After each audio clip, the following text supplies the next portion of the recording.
Marjon haydovchi hamkorlar bilan qanday ishlaydi? Marjon bilan ishlaydigan haydovchi reklama orqali har oy barqaror daromad oladi. Qanday qilib? Keling jarayonni bosqichma-bosqich ko'rib chiqamiz. Hamkorimiz avval Marjonning reklamasini ijtimoiy tarmoqda, ya'ni Instagram, Telegramda e'lonini ko'radi. Mashinangizga reklama joylang, har oy daromad oling. Shu paytda e'tibori tortiladi. E'londan keyin bizning bo'lajak hamkorimiz qiziqadi va CRM orqali so'rov qoldiradi yoki bizning telefon raqamimizga bog'lanishadi. Operatorlarimiz quyidagi savollarni so'rashadi.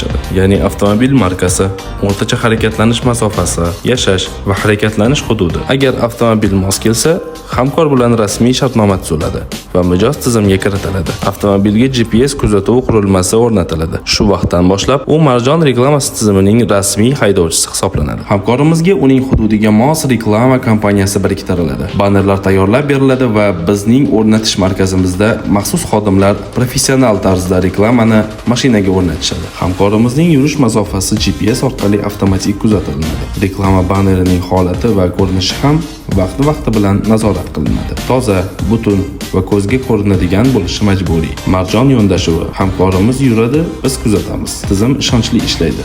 Oy yakunida mijozga shartnoma asosida to'lov amalga oshiriladi. Har 5000 kilometrdan ortiq yursa, yurilgan mashina uchun bonus to'lov ham beriladi. Har 1 kilometr daromadga aylanadi. Hamkorimiz mashinasidagi reklama muddati tugasa, hamkorimizga yana yangi boshqa kompaniya reklamasi taklif qilinadi. Doimiy haydovchilarga ustuvorlik va qo'shimcha bonuslar beriladi. Agar mashinangizda bo'sh joy bo'lsa, undan foydalaning. Bizga aloqaga chiqish orqali bepul konsultatsiyaga ega bo'ling. Bizga obuna bo'lish esdan chiqmasin.